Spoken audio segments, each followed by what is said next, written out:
Hey everyone, what's up? It's Void. I hope you all are having a great week and thank you so much for being here.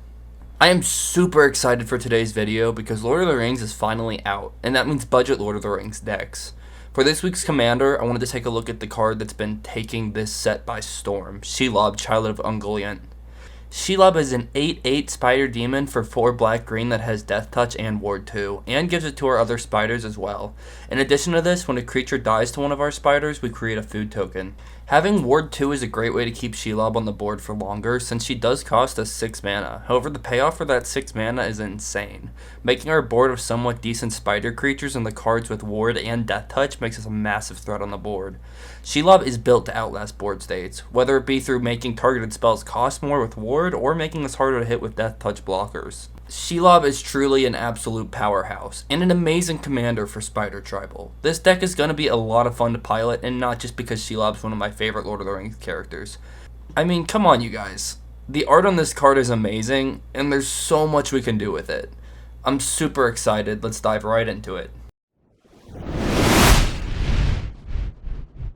Our strategy for this deck comes in 4 primary parts. Oh, and just an FYI, I won't be including things like we need to ramp, or we need to remove threats, because I believe those things go without say. With that being said, I won't be going over every single card in this deck list, only the ones that affect our game plan. No explaining what a Soul Ring does, but it is still in this deck, for example. Now our first strategy is what I like to call Swarm. We want to get as many spiders on the board as possible. Spiders are already decent cards in Magic, generally having high HP and reach as 2 benefits, but giving them Death Touch and having Ward makes them each their own powerhouse. A single Death Touch card can be a huge change for the board state, and having multiple Death Touchers is going to be the icing on the cake for us. This deck is full of cool spiders that have unique effects that will all contribute to our game plan. That brings us into our next strategy, which is a little bit of a weird one, Fight. Now I know what you're probably thinking. Fight? Shelob does not have the keyword fight anywhere on her card. In fact, none of the spiders in our deck have fight mechanics, so why did I choose fight? 2 reasons. Death Touch and high HP. When a creature with Death Touch fights, the other creature is going to die no matter what. Unless they have Indestructible, but we're not talking about that right now. But anyways, because of that, fighting is an excellent source of spot removal. And in addition to this, we will get food tokens from fighting as well, which we can use in all sorts of different ways. Which directly leads us into our next strategy. Now, food tokens can be okay on their own, but typically aren't all that powerful, which brings me to my next strategy, Eat. In this strategy, we will be utilizing cards that allow our food tokens to be used in other ways. Instead of just using for life gain, we can now use it to draw cards, for example. This level of utility is going to be extremely helpful for our game plan of outlasting our opponents. And then comes our last big strategy, Finish. In this strategy, we'll be using cards that give our creatures big buffs, such as Infect, Poison, etc. Our spiders should give us enough board state in order to outlast most of our opponents throughout the main phase of the game. Then once we get to that final 1 versus 1, we will buff our boards and swing out for the win. Our first strategy is Swarm, which again will consist of flooding the deck with tons of spiders that we can later buff with Shelob. Now there are a couple cards that aren't spiders in this list, but you will quickly see why. First up, we have a classic, Arasta of the Endless Web. Arasta is a 3/5 legendary enchantment creature for 2 and 2 green that has reach, and whenever an opponent casts an instant or sorcery, we create a 1/2 with reach. This will quickly be a surefire way to get lots of spiders, especially depending on the deck our opponents are playing. If they're playing a Spellslinger deck, we will want to keep Arasta on the board any way possible. Broodweaver is a 2/4 spider for 3 and a green that has reach, and when it dies, you create a 1/2 with reach. This is a good way to get around board wipes and still have spiders on the board.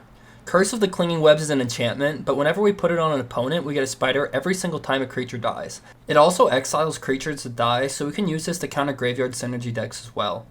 Also, it's worth noting that we can use this on ourselves as a way to quickly recover from board wipes. Deadly Recluse is a spider for 1 and a green that has reach and Death Touch. Not super flashy, but when we get Ward on it and combine it with our spider army, it's valuable for us. Hatchery Spider is a 5/7 spider for 5 and 2 green with reach. It also lets us reveal the top X cards of our library where X is the creatures in our graveyard, then put a creature with mana value X or less on the battlefield.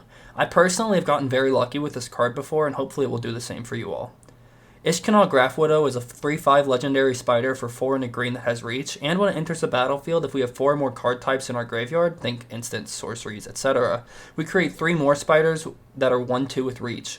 We can also pay 6 and a black to make an opponent lose 1 life for each of our spiders, which can definitely win us games. Lolth's Spider Queen is the only planeswalker on this list. For the price of 3 and 2 black, we get a planeswalker that has some really cool abilities. First of all, we start on 4, but we get an additional counter every single time a creature we control dies, which can add up really fast. We also get a few options. For 0, we get card draw. For -3, we get spiders on the board. And with -8, we can use our ultimate that basically guarantees we will do at least 8 damage as long as we can hit our opponent. We will likely just be using this for card draw and to flood the board of spiders, but it can be a pretty cool option if we need it.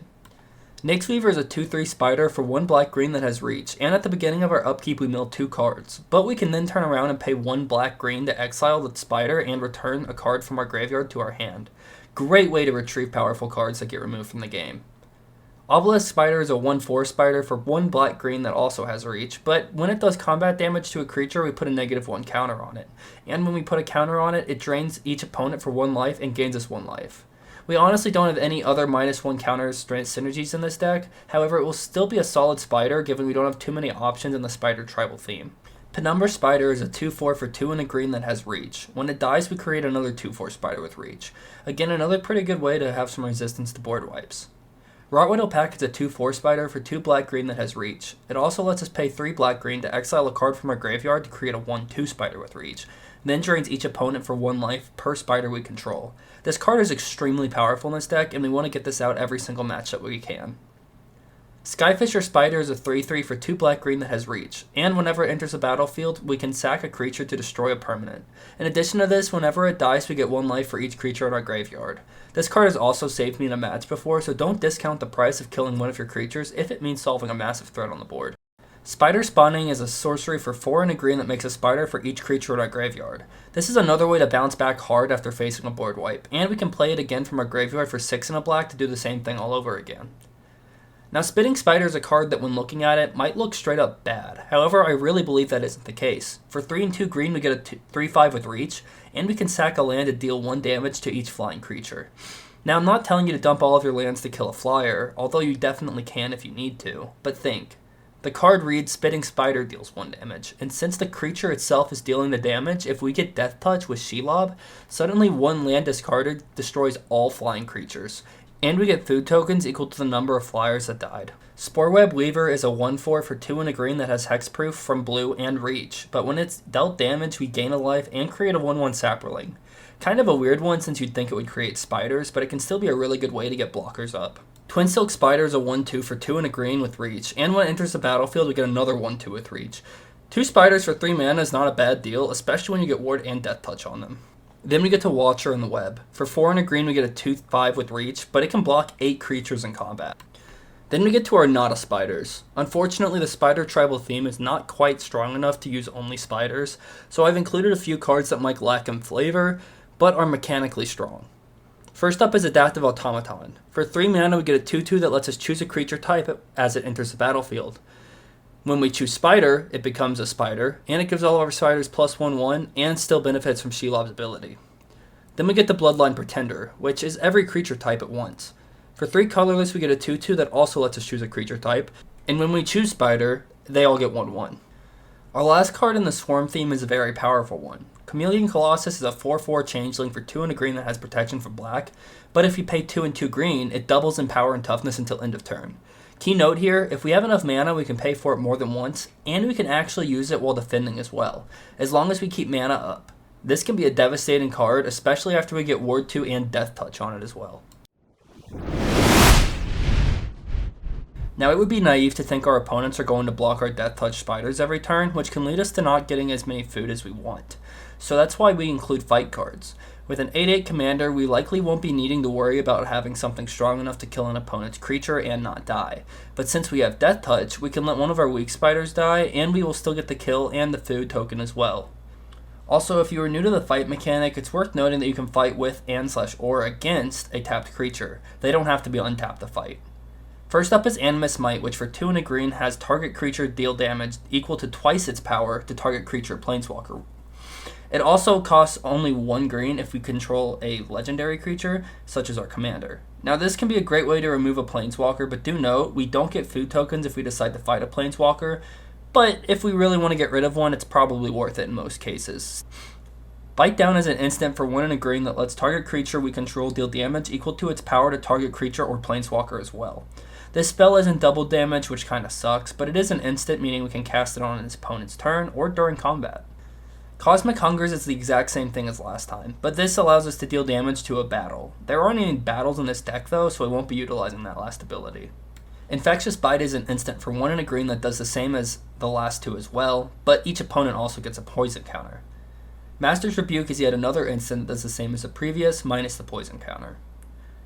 Then we get to Ram Through, which is the same as the last few, but if we have Trample, it deals the excess damage to the creature's controller. Now this can actually be huge, as with cards that will be talked about later in this list, we can give our creatures Trample to make them huge. Then swing at a 1/1, our card can actually be a win con for us, especially because we can have them fight after we deal normal combat damage. Then finally our last card is Tail Swipe. This is another actual fight card, meaning things like Death Touch and things along that nature can still be affected, but if cast during our main phase, we get +1/1. Now we get to our third strategy, Eat. Now food tokens in my opinion are one of the weaker tokens in Magic, especially in Commander. 3 life is really just not that much. That's why I wanted to find ways we could utilize food without using its default mechanic. Guillaume Master Chef is a 5/3 troll warlock for 2 black-green that has trample, and at the beginning of our end step we create a food token equal to the number of non-token creatures that enter the battlefield this turn. Again, more food on its own is kind of whatever, but his activated ability says we can pay 1, sack a food, and give a creature indestructible. This can be a great way to prevent Void Wipes or target removal, which, believe me, will happen a lot when playing this deck. Then we get the Jaheira, Friend of the First, which is a 2/3 for 2 in the green that allows us to tap tokens to add mana. This is a great way to turn all of our tokens into ramp, and it's reusable as well, since we don't have to sacrifice them to add mana. Even treasure tokens will not need to be sacked to add mana, as long as we're just adding green. Peregrine Took is a 2/3 halfling citizen for 2 and a green that generates a food every time we create a token. Not only does this essentially double our food, we can now also sack 3 to draw a card. Never underestimate card draw in Magic, because it is one of the most sure ways to ensure a win. Ravenous Squirrel is a 1/1 squirrel for 1 Golgari that gets a 1/1 counter when an artifact is sacrificed. This means when we use a food, treasure, clue, etc., we will get it bigger, since those actions require sacrificing a token. In addition to this, we can pay 1 black-green to gain a life and draw a card by sacking one of our foods as well. Then we get the Savvy Hunter, which is a 3/3 human warrior for 1 black-green. When Savvy Hunter attacks, we get a food token, but she is actually 1 step better than Peregrine in the way that it only takes 2 foods to draw us a card. Finally, we get the Trail of Crumbs, which for 1 and a green we create a food token. Then when we sacrifice a food, we can pay an additional colorless to look at the top 2 cards of our library and put a permanent from among them into our hand. Now we get to our fourth and final strategy, Finish. In this strategy, we will be buffing our creatures to enable us to win the game. Now when playing this deck, we want to use Death Touch blockers to our advantage and go really wide, meaning we will have lots of creatures on the board. We will typically be swinging out in order to win games, meaning we will be open to any other opponents that try to attack us due to not having blockers. Because of this, I would typically only use these spells in a 1 versus 1, unless an opponent is very low and we can kill them without using all of our creatures. Once we have an opponent low or are in a 1 versus 1, we need to find that sweet spot between having tons of creatures and getting board wiped, then we can go for the win using one of the following cards. First up is Beastmaster Ascension, which for 2 and a green we get +5/5 as long as we have attacked with 7 or more creatures. A note here is we can play it and get the 5/5 the same turn so long as we attack with 7 or more creatures that turn. We do not have to go through 7 combats. Then is Finn the Fangbearer, which is a 1/3 human warrior for 1 and a green that has Death Touch, and whenever a creature with Death Touch deals combat damage to a player, they get 2 poison counters. If you are unfamiliar with poison counters, it takes 10 poison counters and you lose the game. So we would only need to connect 5 of our Death Touch creatures in order to kill an opponent. Overcome is a sorcery for 3 and 2 red that gives us 2/2 and trample. Now on its own this might not be a ton, but Shelob being a 10/10 with trample along with our other spiders having trample and Death Touch, we can be a major threat. Then we get to Overrun, which for 2 and 3 green we get 3/3 and trample. Same effect as the last card, but we get an additional 1/1. Then comes Overwhelming Stampede, which for 3 and 2 green we get +XX and trample, where X is the greatest power among creatures we control. Now this is, in my opinion, the strongest win con in this deck. Shelob being an 8/8 means that your creatures will, at minimum, be +8/8 with Death Touch. Absolutely devastating way to win a match. Then finally is Predatory Rampage. For 3 and 2 green we get +3/3, and our creatures our opponents control must block if able. Forcing our opponents to block could potentially be a downside, but typically it won't bother us that much since we would have tons of creatures and we'll have +3/3. Now anyways, that does wrap up this week's deck list. Thank you all so much for watching it through, and if you decide to build this deck, let me know how it does in the comments below. If you enjoyed, please help a small content creator out by hitting like and subscribe. Each like and sub means the world to me. And be on the lookout for lots of Lord of the Rings decks to come soon. As always, stay cool, y'all. Peace out.